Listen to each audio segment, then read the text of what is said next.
The Silent Symphony. In our world, a masterpiece is not the sound that is created.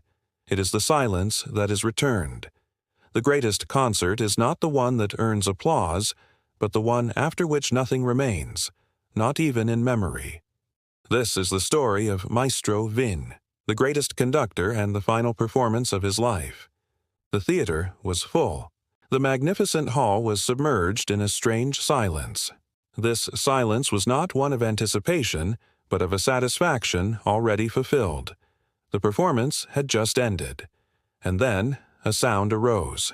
Not applause, but a single, unified whoosh, the sound of thousands of people reclaiming their final applause. The sound of clapping was sucked backward into thousands of open palms. On stage, the orchestra was standing, glistening with sweat. Maestro Vinh, his hair white as frost, stood bowing. His smile was not the joy of a man who had conquered a crowd, but the solemnity of a high priest preparing for the most important ritual. He turned back. He did not step off the podium. He raised his baton once more. This was when the real work began, the undoing performance. He flicked his wrist. No sound came out. Instead, the entire concert hall seemed to be compressed by an invisible force. The final, soaring note of the symphony, the violin note that had just electrified the space, was now sucked from the air, flying backward toward the orchestra. The violinist's fingers trembled, as if releasing that note from her instrument, and the symphony began to play, backward. This was not a mechanical rewinding of music. This was an artistic deconstruction. Maestro Vinh was not conducting. He was reclaiming. His baton glided through the air, soft yet full of power. He was peeling back the layers of sound from the space. The majestic brass fanfare that had just sounded was now sucked back into the bells of the horns. The brass no longer vibrated, but slowly grew still. The thunderous drum roll was swallowed, returning absolute silence to the drumhead. The pianist's fingers did not press down, but were lifted from the keys with precision, and the sound of the piano strings was returned to the void before it could even resonate. The musicians' faces were not tense with concentration, but relaxed, as if they were being freed from a burden. They were returning the music. The audience sat there, eyes closed, not to listen. They were giving back what they had heard. Their faces, once filled with satisfaction, slowly turned to a peaceful emptiness. The music was not invading them. It was leaving them, letting them be with themselves. Maestro Vinh closed his eyes. He was not reading the score. He was erasing it from his mind. He could feel every note, every complex structure he had labored to create, now deconstructing itself, returning to its disparate ideas. The majestic symphony grew sparser, weaker.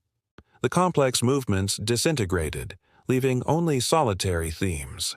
And then, finally, only the solo violinist remained. Her bow glided lightly, releasing the first note, the note that had started it all.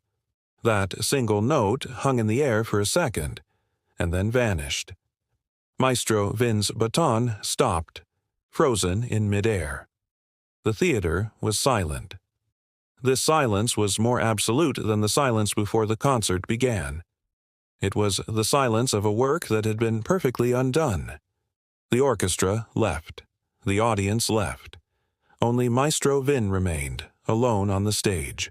He walked to the piano where the original manuscript of his masterpiece lay. He looked at the staves, crammed with notes, a trophy of a creative life. He picked up a pen, not to write. He placed it on the page. Note by note, they vanished. The ink slowly wicked backward into the nib. The page grew whiter and whiter. The soaring melodies, the tragic passages, all of it retreated, returning to nothingness. When the last note disappeared, leaving a pristine, blank sheet of paper, Maestro Vinh let out a long, soft sigh. He was finally finished. He had returned to the world a perfect silence, a silence even greater than his symphony. In-depth analysis. The Silent Symphony explores a subtle paradox of art. In our world, creation is the act of bringing an idea from the abstract, silence, a blank canvas, into the physical world, sound, an image. But in the reverse world, creation is a journey of returning. The greatest artist is the one who can unmake their idea most completely, returning it to its purest state of original potential. Music is not something made, but something borrowed from silence. The concert is a ritual of returning what was borrowed. This poses the question, does the value of art lie in the finished work, or in the silence, the void from which the work was born? Lesson learned. In life, as in art, silence is sometimes more valuable than sound.